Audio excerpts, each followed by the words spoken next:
Okay, here we're going to demonstrate a price searcher making a loss but still staying open in the short run.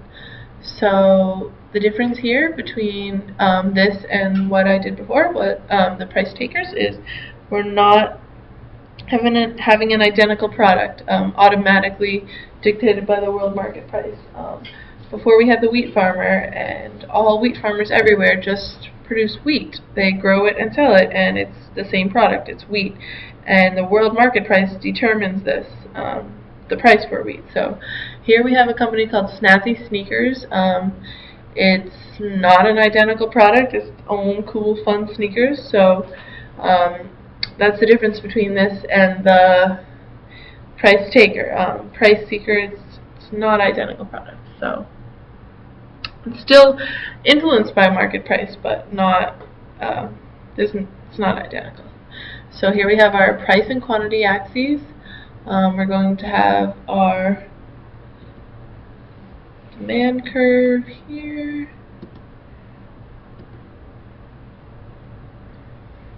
We'll have our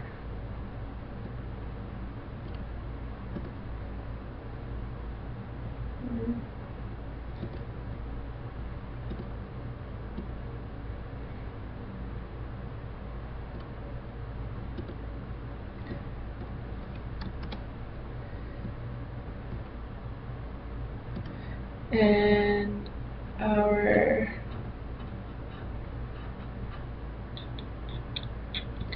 marginal revenue here, Christmas colors,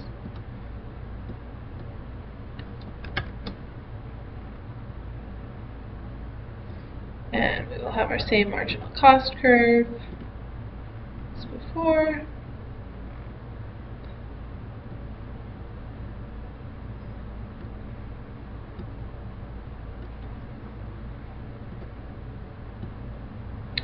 Eventually going up,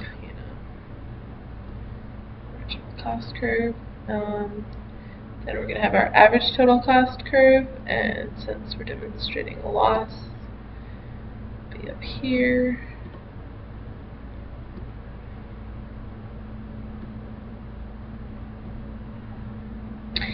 And then since it is an independent firm, price searcher, it's also going to have a average variable cost curve, and that's, oops, no.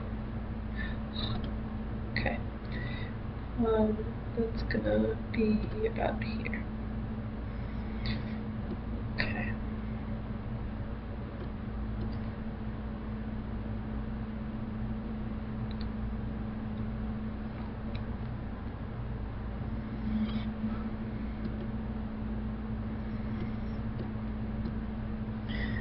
Alright, this is gonna come down here somewhere.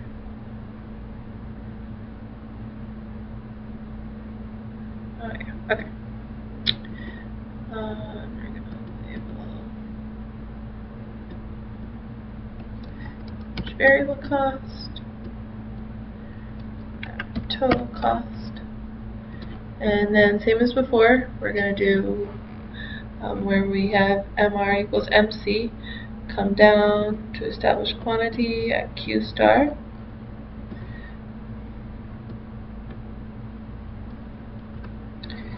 Q star. And then, so we have our quantity, and we want to know our price. So we're going to come up from Q star until we hit the demand curve. So we're going to keep going up. Up, up, up. Oops. Okay. Right here. And over. And this will be our price. So at Q star quantity, and at the current demand, this is our price. And, alright, so that's how much we're making per pair of shoes. How much is it costing us? So we're going to come up from Q star again, up to our cost curve, and over. And that's how much it's costing us per pair of shoes. Cost. But since, it is the price searcher, we have this variable cost curve.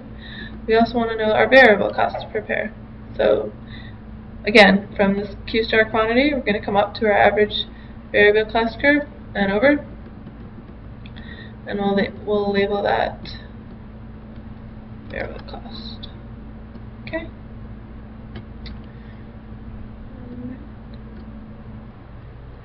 So as we see here, our costs are higher than our price, so we're losing money, we're making a loss, so we're going to indicate that here.